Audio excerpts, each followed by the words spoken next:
Okay, everyone, welcome to today's webinar organized by Casino Affiliate Programs and Poker Affiliate Programs. I'm Warren Jolly with Casino Affiliate Programs and Poker Affiliate Programs. I'm one of the co-founders, and I'll be moderating our webinar today.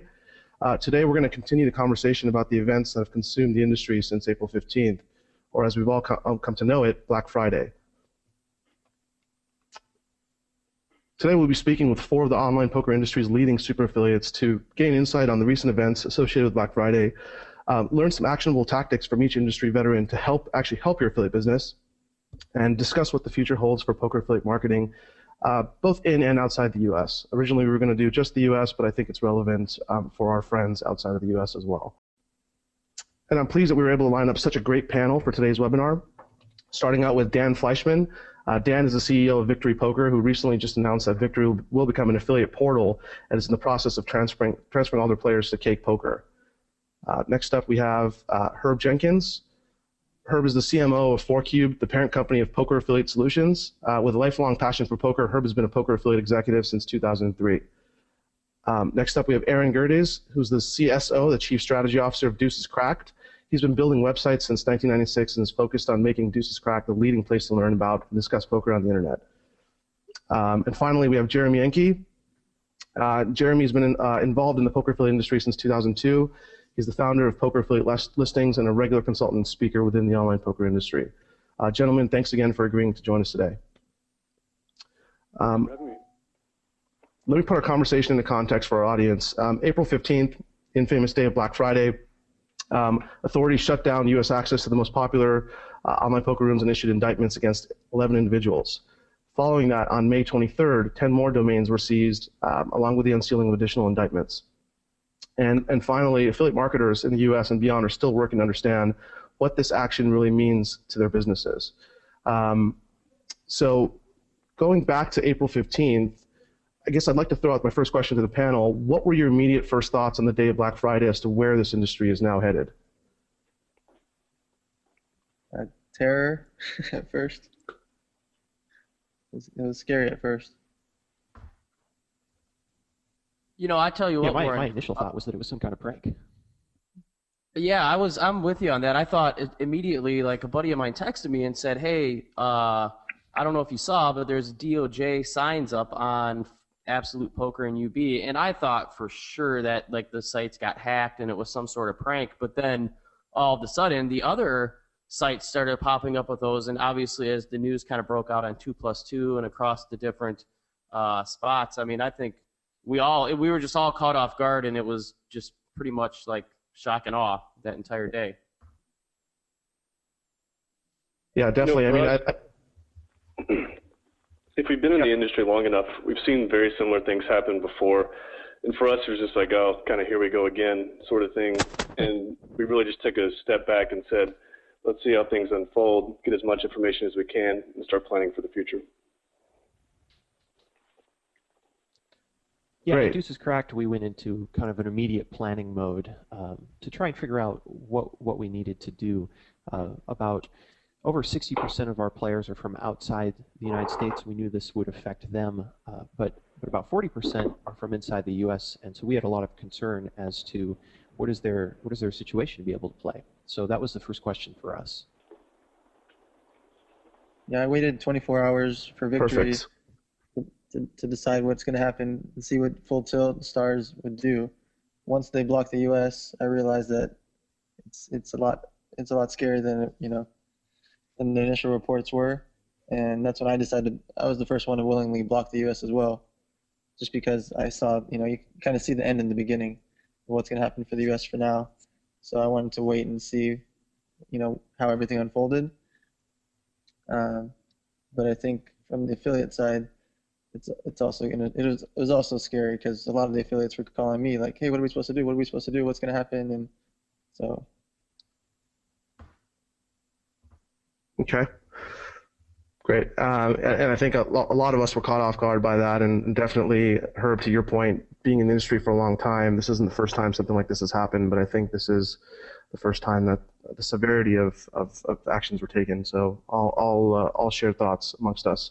I guess some of you, actually all of you, actually, I'm sure, are talking to other affiliates in the industry. What's your sense of what other affiliates are doing to cope with these recent events? I think go ahead. Go ahead, Herb. Okay. For PAS, it's actually something we deal with on a day-to-day, the communication with affiliates saying, here's what we're doing now, here's how we're adjusting, this sort of thing. And so it's something I'm very familiar with. It really kind of spans the spectrum of how they're reacting. For affiliates that were pretty well diversified, both geographically and with different products, they've been able to roll with it pretty well. For those that haven't, it's been a much tougher road.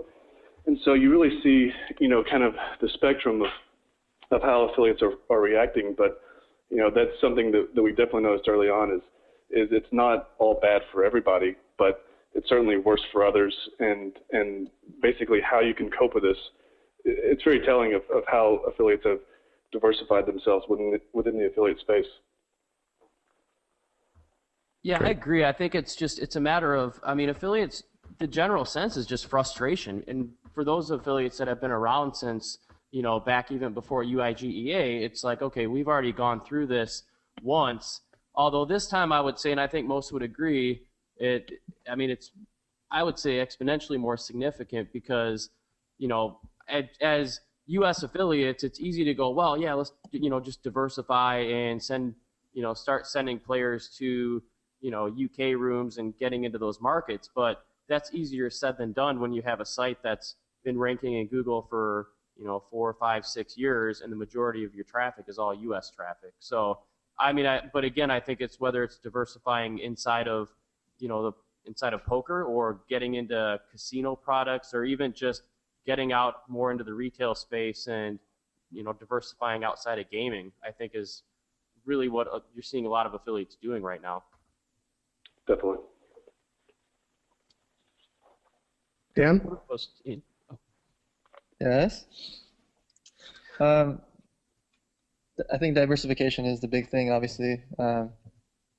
If you can't offer a product, then you have to find another product to offer if you're going to stay in that business. So, being able to offer training sites like Deuces Cracked, or being able to offer Poker Tracker or Hold'em Manager, there's other products that are within the gaming space or poker space that I think some affiliates are going to be pushing or decide to start pushing and start offering the UK poker rooms and other things as well. It's really just, if you can't do something in the US or you don't know what you're going to be able to do for now, it's really just figuring out what you can do since you're already so deeply embedded into that space. Yeah, I think that just because some people's ability to play has been removed, their interest in the game and the lifestyle surrounding the game has not been changed at all.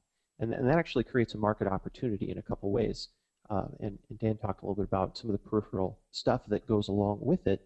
And I think that that's where the most interesting coping strategies are starting to form. Great. So, Aaron, as far as your business is concerned with the training product and the things that you do that are sort of ancillary, you believe that even with U.S. poker rooms not being able to take business, so to speak, that those types of products or portals, if you will still flourish? Absolutely. It may take a different shape into how you're going to build revenue from those, but for example, as soon as this started, we had an enormous spike in traffic, and we had a lot of emails come into the support inbox with players saying that they're switching to live or that they're US and they found a way to continue to play. We've got a lot of feedback from many players, and a surprising number of US players are still dedicated to the game in one way or another. Great. Okay. So I guess fast forwarding to today, it's now about 6 weeks after Black Friday. How has your business been impacted? And I guess before I let the panelists answer, let's just, if we can just stick to an order so it's easier for everybody. I guess we'll start with Dan, go to Herb next, Aaron third, and then Jeremy last. Just for each question, I think that'll make things easier. I think mine was the most impacted, just because I was a poker site before changing to an affiliate site yesterday. Yeah, it was dramatic. It just kind of ripped out 48% of my player base was American. And once I waited till Saturday before I decided that, it's not going to be able to move forward for now. So I blocked the US players. So losing 48% of your business overnight you don't just lose that 48%, you also lose everything that comes along with it. And really for me, it kind of stole the soul or stole the heart and fun of what I was doing out of the business, because all of our boys, all of our pros, all of our charity events, it's all based in the US. You know, the guys being on TV every night is all based in the US. So to lose that overnight wasn't just about losing money or losing half your company. It was also losing that marketing ability, which translates over to internationally. When they see Antonio on TV here, that's replayed in Finland and Canada and all the other countries. So it was, I mean, it could have been more impactful. How it all happened so dramatically and a little bit irrationally by government in some cases, because they didn't think about what's going to happen to the 8 million or 9 million poker player accounts and how people are going to get their money back. So it was just done so quickly, so dramatically. Even though they had 3 years of planning, I don't think they realized what they did and how many people were going to get affected, because the trickle-down effect went, globally after this. Well, for PAS, the week after, it was certainly really volatile. There was just a lot of uncertainty with U.S. and non-U.S. players about how it's going to shake out. But we actually saw a really quick stabilization of that. And over the last month or so, we've seen a really sharp increase at some of the key non-U.S. players, as well as some of the networks that still do accept U.S. But, within the affected rooms, it's been fairly similar, at least it was initially, with how the market trended. We've actually seen a pretty surprising uptick in traffic even at the affected rooms. And so, I guess within the PAS network, we have rakeback, rev share, CPA, and bankrolls. And where one dropped off, let's say rakeback, was pretty strongly affected, there's opportunities in those others to make up for that. And what we saw from our publishers is that they basically adjusted with the industry very quickly and started taking on some of those new products to fill in the space. And so the initial hit was there, but what we saw quickly was a publisher base that reacted well and has bounced back quite strongly. Great. And at Deuces Cracked, we've seen, first of all, a similar increase in traffic. I think due to the news, we have a fairly large discussion community that was tracking the developments, and so that brought in a lot of traffic. We have seen some negative impact to subscriptions, and some of our rakeback players are now ineligible. It's also affected some of our instructors' plans for how they were going to be producing content if they're not in a jurisdiction at the moment where they can record videos directly. We're working with some new forms of content to try and still develop people's poker knowledge using some different techniques than we have before, or more of a variety. And so I think that the other thing that we've had to adjust to has been adding some more live play into the mix for those U.S. players who are still going to be around.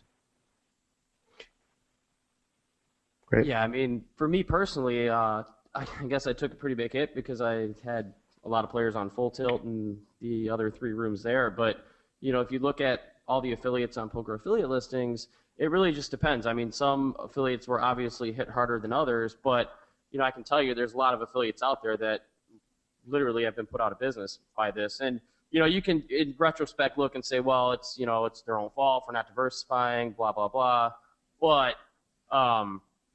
it's just unfortunate. And I mean, for poker affiliates that are, not operators or not training sites, but strictly driving traffic to the poker sites, I mean, all those guys that were focusing on the U.S. market, I think it's without question, these guys have all taken a tremendous hit over the last 6 weeks. Great. So really quickly, Dan, tell us about, just to your point, I mean, obviously the big news of the week has been that Victory Poker has switched to an affiliate site. Tell us why you made that decision, other than obviously your business being impacted by Black Friday. What was the driving force behind that? How does that decision come into play for you? So what happened was we were still getting all this traffic every single day, and we kept getting these 5 figures of hits and 6 figures of hits, and YouTube videos were going off, and we were getting 100,000 hits to here. It was just a lot of traffic was coming in, but we had no use for it. People were just getting to watch videos and didn't do anything. And then a lot of that was translating internationally for us. Like, there were so many things being impacted. It was hard to process, not for ourselves, but for the network. A lot of things became hard, and a lot of the soul was pulled out. So for me, since we still have all this traffic, I wanted to use it for something. So I decided, if we're not going to be able to go back to the US anytime soon, and we have all these people coming in and watching our videos and wanting to see what we're up to, why not change it over, do news and strategy, do some more training things, just work with other news sites, work with other affiliate sites, kind of be like the cool kids on the block and help and work with everybody. And we'll be sending traffic to, whether it's Deuces Cracked or live training seminars or lots of different products. Just use that traffic for the good, because I'm not really a poker site anymore. If I can't do the US and things internationally are even hard, I just feel like, now's not the time. I can always come back 1 year later, 5 years later, or I could just stay an affiliate site. But for now, it just feels right. I just felt like I don't want all this traffic to go to waste. And it was frustrating seeing so many people come and check everything out and not be able to play poker. Yeah, makes sense. And Aaron, just, I guess, tell the audience a little bit about how the live play component fits into your business, and how you're able to still sort of keep those players as paying customers of yours, if you will, and roll them into the live play side. How does that work in your model? Yeah, absolutely. Well, Deuces Cracked, for those who don't know, we're a poker strategy website with subscription premium videos that are produced by some excellent players, and they're also very good teachers. And so for a lot of our users who were, let's say, more casual or recreational online players, I think that many of them are saying that, I can't multi-table live, obviously, but it's better than nothing. And so for many of those US players who have decided not to continue to try and play online, I think that they're going to be hitting the live casinos now. And so right before Black Friday hit, we'd actually just started a series called Dude, Where's My Mouse? That was about how to transition to live play or experiment in live play for an online player. That was just luck. We had no inside information, but the timing was right. And so we were able to continue to provide some sort of value. And that's good for us from a subscription end. But I think that, to put it in a context for affiliates, I think that US players can still be valuable customers for us. I think that continuing our relationship with them, continuing to provide information that meets their interest in the game, is something that, when legalization does roll around in the United States, we'll have built an even longer term and better relationship. I think other affiliates can do that too.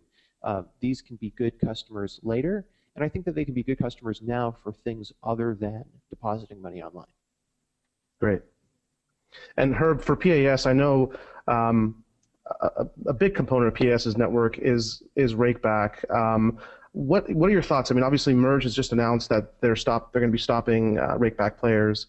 What can poker sort of Rakeback affiliates expect out of all of this? Sure. Well, I think we kind of equate Rakeback in many ways with loyalty, and I think that a loyalty program of some sort is always going to exist in this industry, whether it take the form of Rakeback or something similar. And so, we've seen for a long time that Rakeback kind of is this quirky loyalty model that's in many ways specific to affiliates.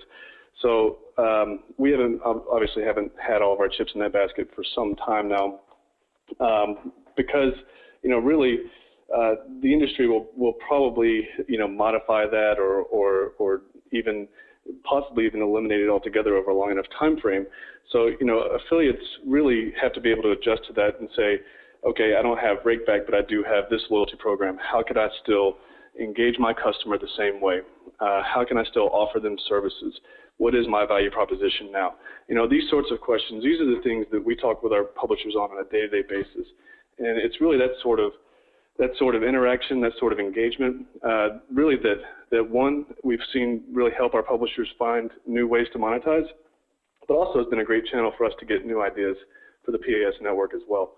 Whether that be casino offer integration or an alternative loyalty program that we can offer alongside Rakeback, it can really take many different forms. But at the end of it, it's really, you don't have to be focused purely on rakeback, but how do you engage your users? How do you incentivize them to be more loyal customers? And from there, the results generally follow. Great. So your thought process is affiliates need to think of the whole concept behind rakeback, which is ultimately a loyalty program. And there's many different ways to build a loyalty program into their strategies. It doesn't have to be just rakeback. Absolutely. Great. Okay. And finally, Jeremy, I mean, obviously you're in a very similar position as we are, talking to these affiliates every day. We're seeing a lot of these guys just throw up their hands in the air and say, you know what, I'm walking away. It's definitely a handful. And I'm just curious, are you seeing a similar thing? And above and beyond that, when you say the affiliates are starting to diversify into other verticals, what verticals are you hearing these affiliates talk about that they're looking to move into now with the closure of the U.S.? Well, I mean, I think obviously, casino is something to look at, but I think, overall, and I mentioned it earlier, affiliates are just frustrated with everything that's happened. And even if you look back at UIGEA, it's like, okay, a lot of affiliates lost money when, the 888s of the world, the Party Pokers of the world pulled out, and now Full Tilt Full Tilt Stars, all these guys pulled out. And it's kind of like, okay, what's next? Merge came out, today it's come out that they're no longer accepting new U.S. players. So you are seeing affiliates kind of, really just examining what the next step is. I mean, as far as other verticals, I think that's a mixed bag right there. But you're just seeing people look at, maybe more retail stuff, or, taking some of the skills that they've used inside of gaming and parlaying those, just into different verticals, whether it's SEO, PPC, maybe, some subscription-based type of company. I mean, I don't think you're seeing one specific area that, poker and casino affiliates are moving into, but without question, you are seeing people just throwing their hands up and going, what's the point, especially if you're targeting U.S. traffic, because, okay, great, now Merge is no longer accepting. Surely somebody else is going to step up to the plate and, start growing, whether it's ELG or whoever it is, but once again, it's just a matter of time. So I think the biggest thing is it's just a waiting game, and I think at some point the U.S. is going to open back up, and we'll probably see a lot of affiliates come back into the market at that time. Definitely. Okay, great. So I guess we'd like to hear one change that each of you have made in your strategy or business model to adapt. And obviously, Dan, we know your answer, but if you can elaborate a little bit, and again, what your future plans are for Victory, that would be great. But just one change that each of you have incorporated already or are planning on incorporating. Again, I guess mine's the most dramatic change, going from a online poker business to an affiliate. So that'll be happening over the next few weeks. Basically, I'll be pushing other poker rooms in different countries where it's legal, and I'll be pushing training sites and other products here in America.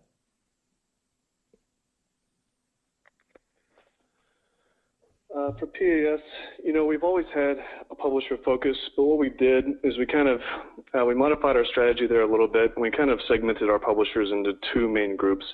And it's kind of those that really already are diversified, and those that were pretty specific in their focus.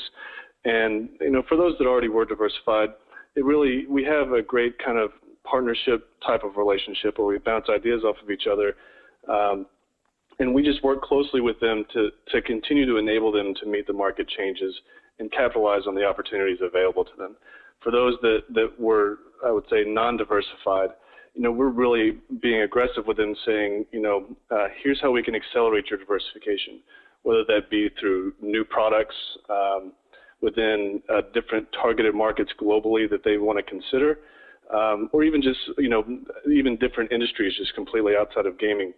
But it comes down to, on a more case-by-case basis, really working with them, saying, here's what you're good at, here's your wheelhouse. Let's talk how we can translate that into success through another means, and whatever that means it takes, it really just depends on the specific publisher. But it's that sort of conversation and engagement that we've really dedicated ourselves to basically over the last 6 weeks, and it's something that has shown some great results so far.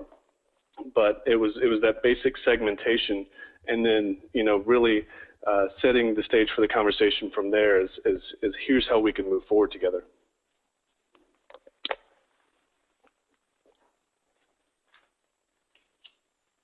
Deuce is correct. I think that I mentioned some of the changes that we've made to our content, but a relevant one for affiliates is that we're really overhauling and improving the ways in which we can work with affiliates to help them become more competitive in their own space. I think that it's a more competitive affiliate market now because the number of eligible players have dropped, and that affiliates are going to need to provide more value for those relationships with players, and that's something that on the content end we're able to help with. And I think, personally, I've just started looking at more of the European rooms and trying to learn more about some of the different markets outside of the U.S. and, how to convert players into those markets. And then on top of that, just, looking at my overall business and, taking some of the focus off of online poker and into different industries. Great. Thanks for that, gents. So I'd like to just transition into a discussion of the future now. I know we've touched on this already somewhat in the session, but I guess overall for affiliates listening to this, what are some of the, the top 3 or 5 tips that you would give affiliates as far as what they can do to succeed in this new environment? Obviously, there's lots of opportunities that are going to come out of this, and there's lots of challenges that were created, but just thinking ahead and looking at the next maybe year to 3 years, where do you see the opportunities and things that affiliates can really start to pay attention to try to capitalize on this? I guess the main thing is there's kind of an opening, not like the Wild Wild West, but there's kind of an opening where a lot of people weren't focused on the other products or the other poker rooms or the other markets that they're going to be pushing now. So they can get pretty good SEO, or they can get I guess it's just a little bit more open to what they're doing, because a lot of people were always focusing on the keywords here in America. Now people are going to be focusing on those same keywords internationally. And I think this is the time right now is to kind of go after those things and get real organic links and just kind of make yourself a part of whatever those products you're pushing. I think you're going to have an easier time than before because you're not competing against as many affiliates as before either, and there won't be a lot of new affiliates coming into the market. So I agree with what Dan said, and I think what's going to be really important for those affiliates that are staying in the market is to be on top of the market, and more so now than ever to stay on top of what's happening with legislation and what the landscape of online poker looks like. Because I think if we were to do this webinar 12 months from now, the landscape of online poker is going to look completely different than what it looks like right now. And in the old days, or even the last few years, it's been easy to kind of sit back on our SEO skills and drive players here, there, and everywhere. But now it's just going to be so important to stay on top of the developments and what's happening and find the best ways to capitalize off of the new developments that we're going to see come forth in the next few years. The question of how do I succeed in this environment is basically a daily one for us. And if I were to give some pointers or some advice, I would break it up like this. I mean, the first thing definitely would be, really focus on your value proposition and really what you're offering to your players. And, I would really consider all options on the table, but it's really something that is especially important during these times. And if you don't have a clear focus and a clear strategy around it, then definitely concerted efforts should be placed there, because it really is going to be the core of the success going forward. Beyond that, differentiation is going to be really important. And I mean, these are all fundamentals that people should be doing at all times, but especially during these times, the importance is that much more. Localized marketing efforts, I think we're going to see more of a transition there, and there's a variety of factors that play there, including regulated markets and things like that. But ways that you can reach local markets of people versus just kind of a broad net that you're able to cast. Beyond that, it's really staying informed and reacting quickly. But these are some of the fundamentals really that we're promoting within our network, and that I really encourage all affiliates to be really running with going forward. I think what what Jeremy said really resonated with me, which is that if we were to have this discussion again in 12 months, it's going to be a totally different landscape. I think that uncertainty affects us, and the important thing for affiliates to acknowledge is that it's affecting their players. Uncertainty in the U.S., I think, is making players elsewhere concerned about the quality of the games and things like that. And so what affiliates need to provide, I think, is a level of trust and relationship with the players that has been largely ignored before. I think that traffic acquisition is not the only thing that people need to worry about now. It's having the kind of relationship where your players will listen to what you say and they're interested. They're looking for guidance, not just offers. And so I think that that's a critical place for people to focus and develop their business. Okay.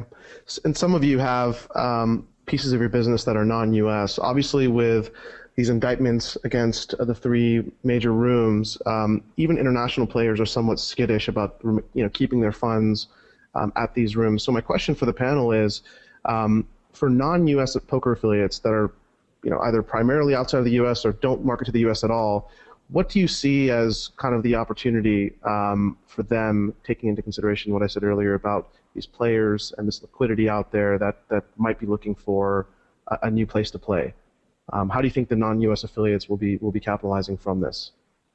What's interesting is I think that a lot of these affiliates are going to get more business because the individual player might sign up to 3 different sites and put $1K per site. They'll put $1,000 on 3 different sites each, rather than put $3,000 on one site. So they may end up getting different types of business or different types of accounts being opened. On a CPA deal, it improves them because now they're getting paid 3 times. On a revenue deal, they're going to make the same amount of money in theory because it's the same 3,000 just split up over 3 ways. But I just think that some players may become more valuable because they're going to split up and have to open multiple accounts because they won't feel as comfortable having their whole 3,000 on one account.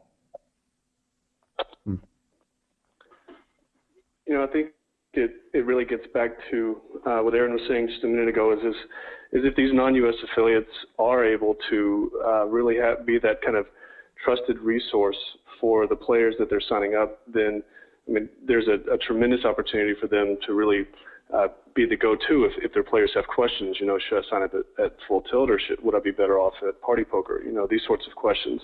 If you're able to be there and to fill that knowledge reference that players certainly have uncertainty about here, then then I think that any non-U.S. affiliate that's able to really do that is going to be in a tremendous position to grow substantially in the coming weeks.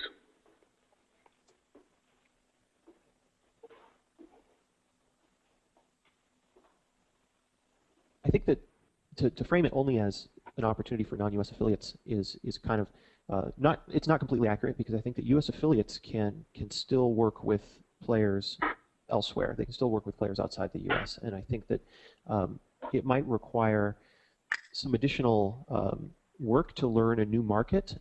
There's some complicated fragmentation in the European market, for example, and Jeremy has talked about how we're all going to get more familiar with that than we were, and I think that that's going to be one of the changes that the affiliates have to go through directly, is a better understanding of these different markets, of the different kinds of content that each individual market wants, or the different kinds of community, or the different kinds of tools, whatever it is that you do to add value.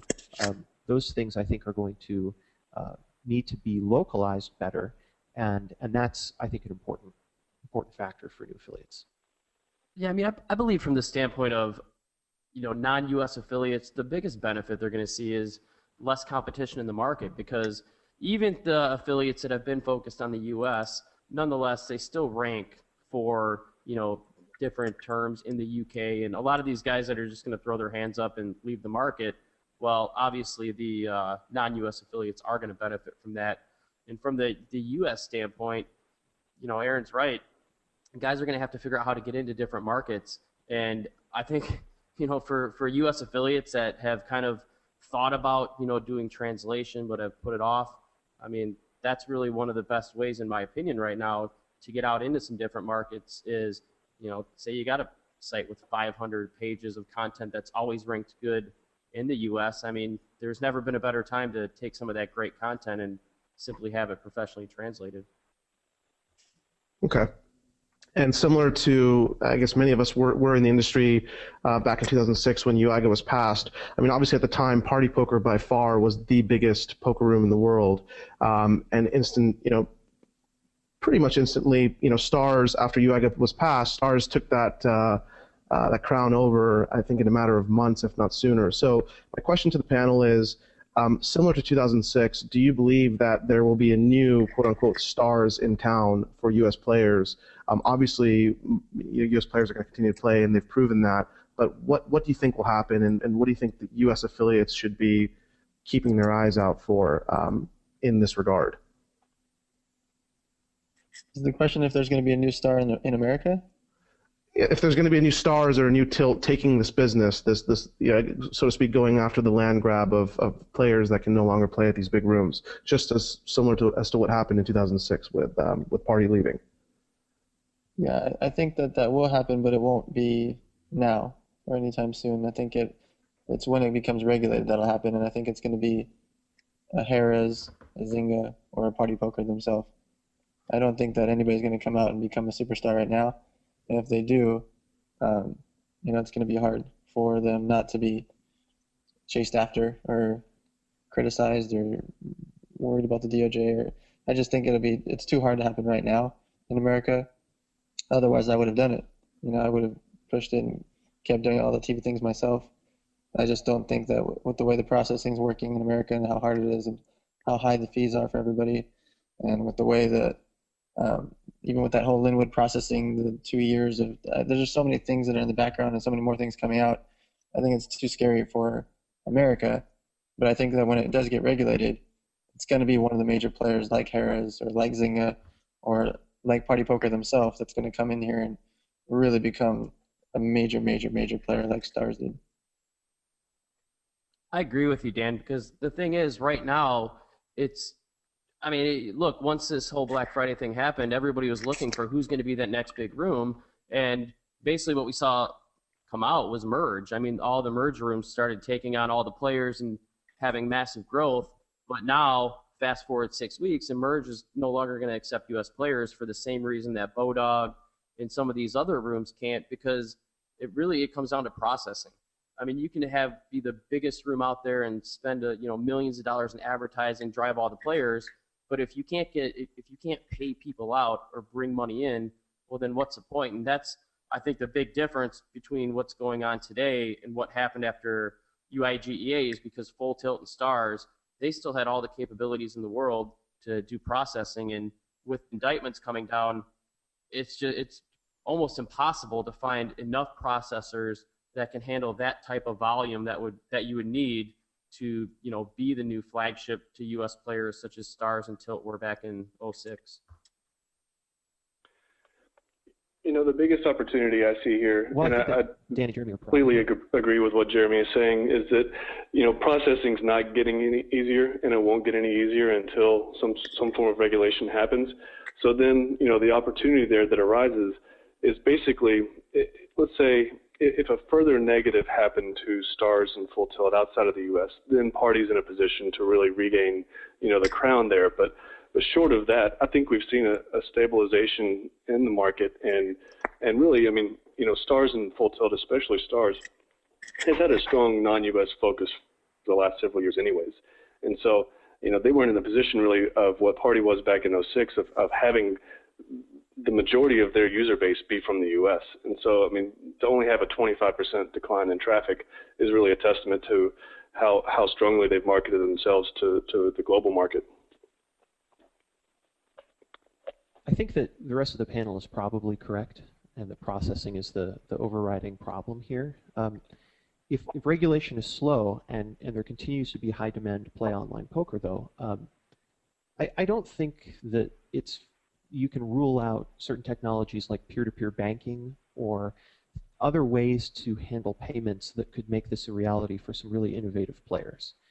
It's just wild speculation, but I think that when there is a desire to play like there is in the United States, you can count on somebody to find a way to make it happen.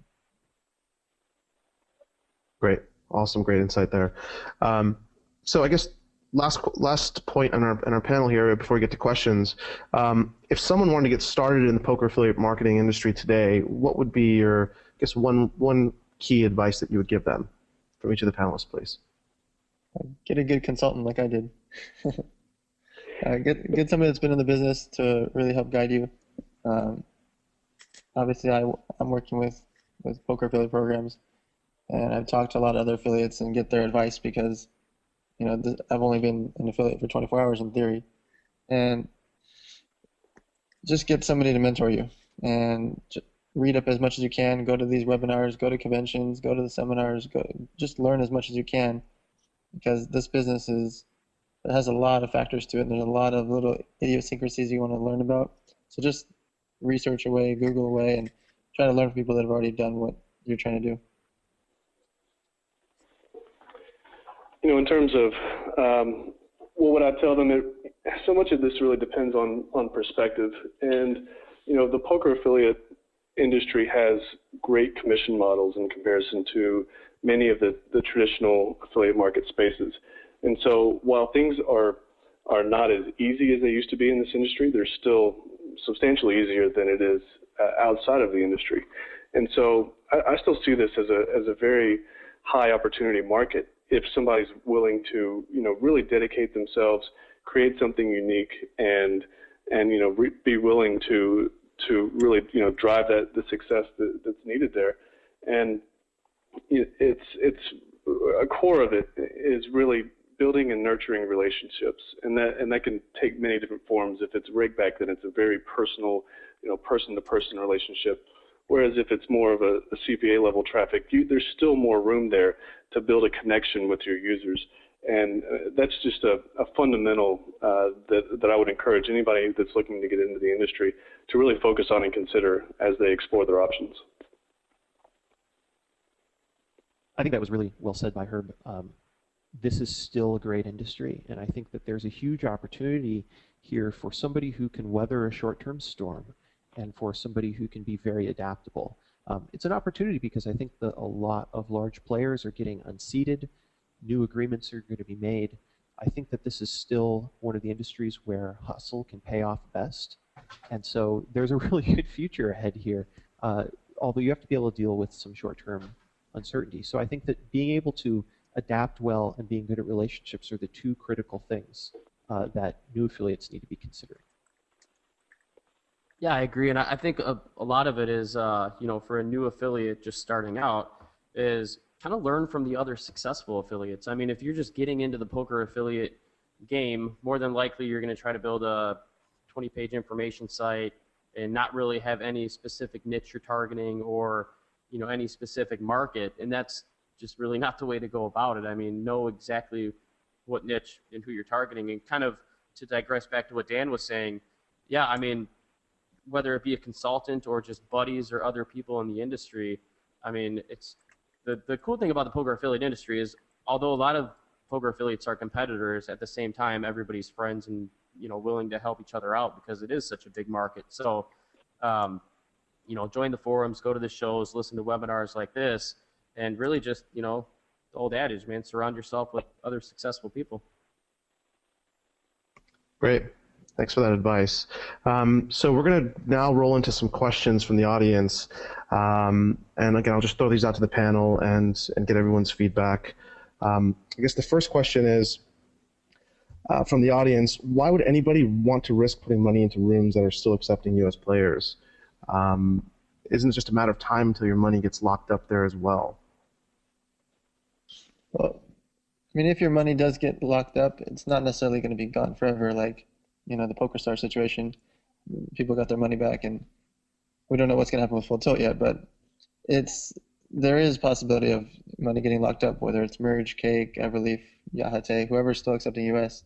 But just because it gets locked up doesn't mean you don't get it back. So it's because those companies, unless that money gets seized by the DOJ, and even when it does, like the company still owes you that money. It's your money. So those networks would have to literally fold or just be bankrupted. So it can get seized. It can get locked up. I wouldn't say it's a matter of time because maybe they're not all doing what Stars and Tilt did. They didn't all buy banks, so we don't know. But it doesn't, just because your money gets locked up or something happens dramatically, it doesn't necessarily mean that you lost it. But I'm also not suggesting going around, putting in 50,000. Don't put your net worth on any one account, basically. Good rules to live by.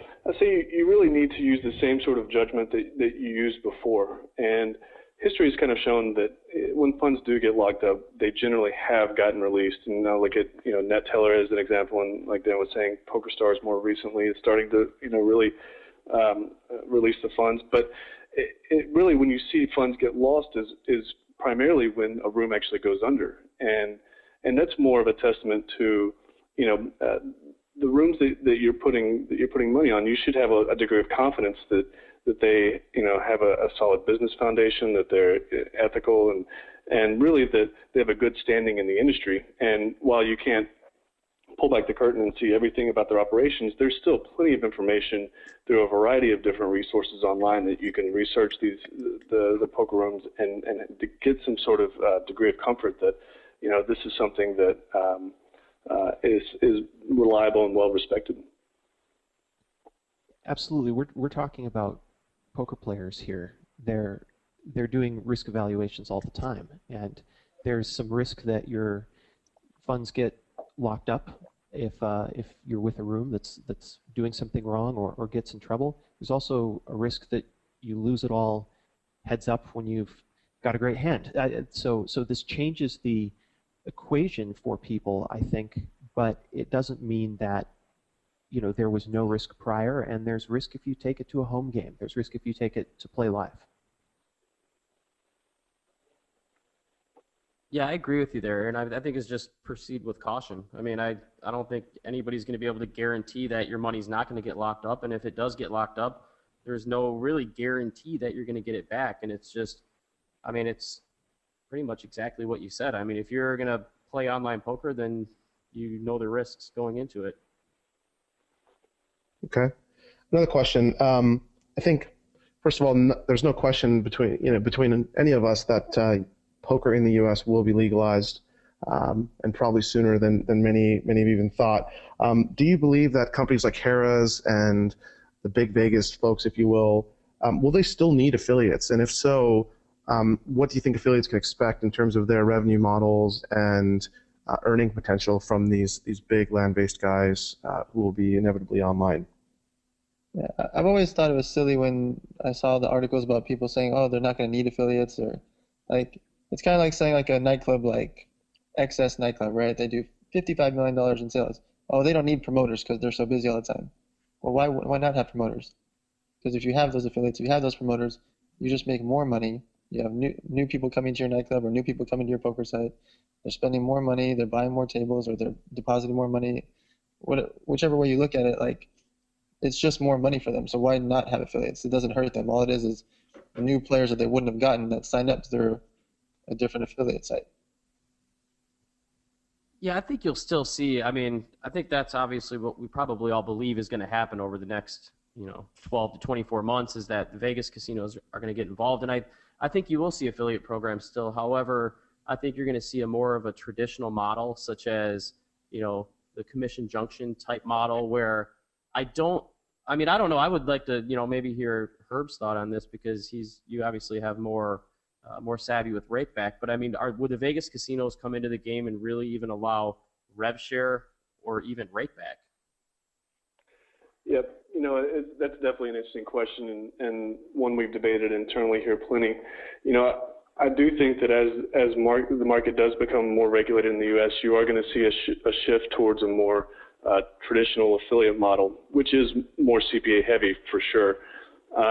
The rev share model, even if that were to be the case, I wouldn't be surprised if maybe there was a rev share component, but it wasn't lifetime like we see now at a lot of different rooms. And I mean, obviously this is just speculation. It could play out 1,000 different ways, and the devil really is in the details. But we really see these sort of contingencies being possibilities, and ones that affiliates should be planning for now, and really saying, if this happens, how could I react 2 years from now? Because what you do today will ultimately affect how successful you transition when these changes occur. And so that's why, with PAS, we've really diversified into other services, really based on, here's what we're good at. We're good at, design and web development, managed services. We can offer these to anybody, not just within the poker space. So, to specific affiliates, generally speaking, pretty much, any affiliate is generally good at something else other than being an affiliate. What is that, and how can you develop it? These are the sorts of things that asking the right questions now and planning now, it really will help you tremendously in the long term. It's my hope that we see the brick-and-mortar brands come in and partner with people who already have a lot of the experience in the online space. And we saw some glimmers of that being the case.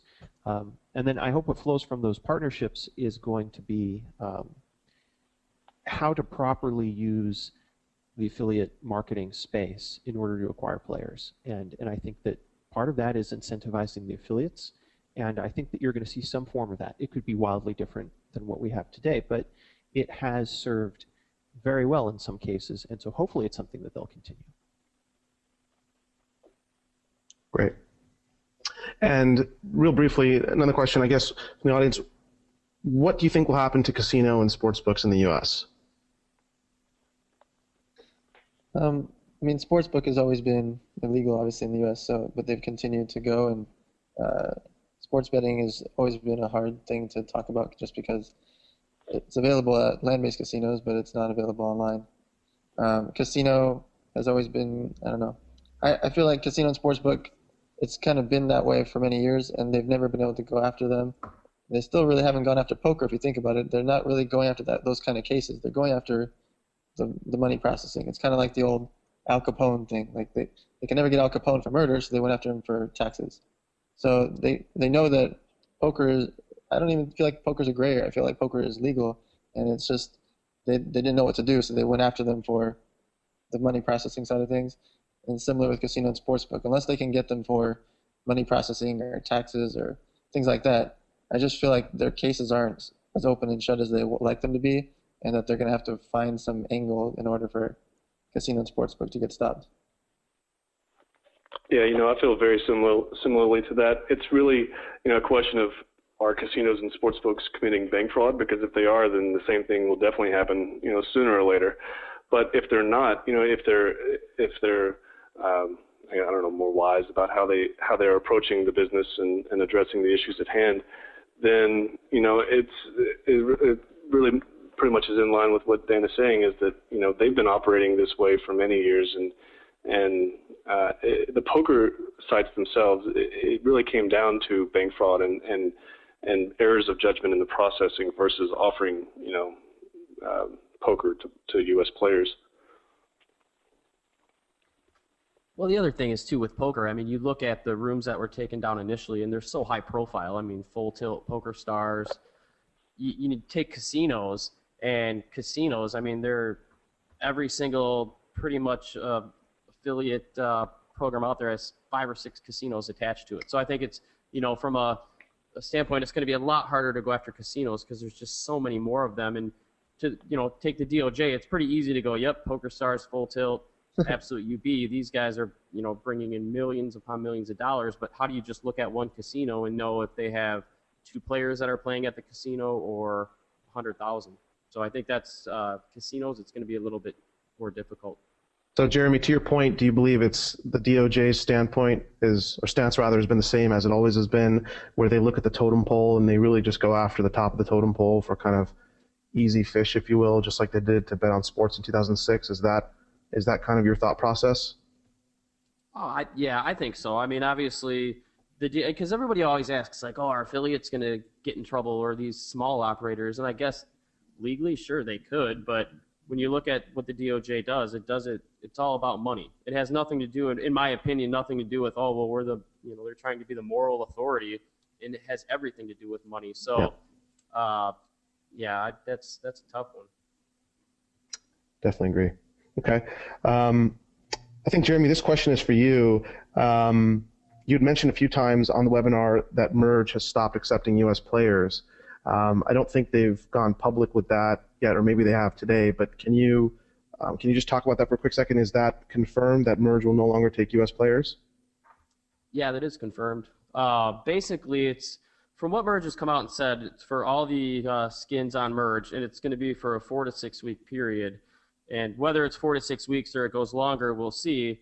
And I don't know for a fact, but if I had to guess, and I would imagine everybody else would agree, it has to do with payment processing, because right now they're 4 to 6 weeks behind on their payment processing, and I think that they just don't want to they don't want to keep increasing their volume of deposits and withdrawals and support issues when they're having a hard time taking care of the ones that they can right now. But I can confirm that, yeah, there's no question that as of Friday, they're no longer going to be accepting any new U.S. players.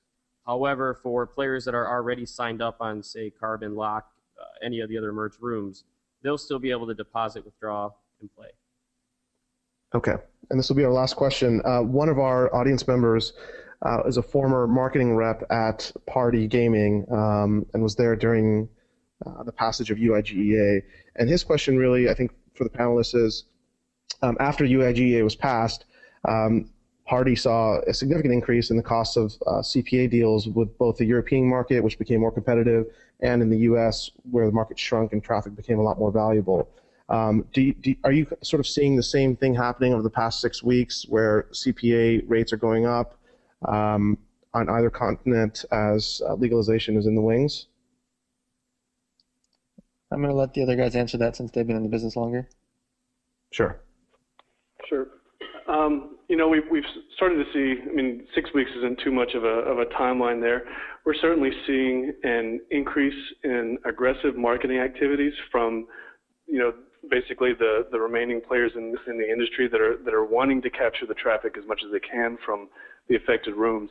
And of course, by nature, one of those things definitely is an increase of CPA offerings, being more aggressive in acquiring traffic. It really, it comes in many forms. It's not just the CPA. It's higher rev share rates. It's better promotions. It's more, internal offerings. It really, and this is speaking, of course, like categorically, not. It's really just a much more aggressive approach by the rooms, which for sure one of those results is more attractive affiliate commissions.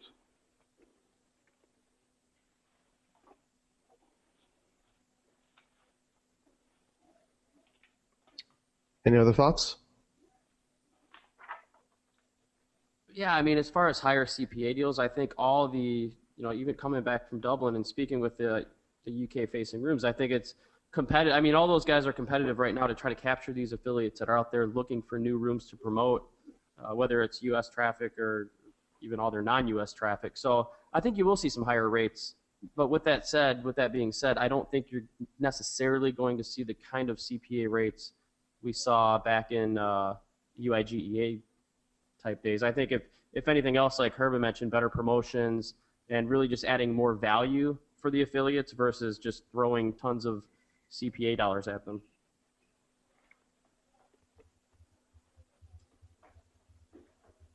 Great. Okay, well, we are coming up to 10 o'clock, so I just want to start to wrap things up. First of all, thanks to everyone in the audience for such great questions. I'm sorry we couldn't get to all of them.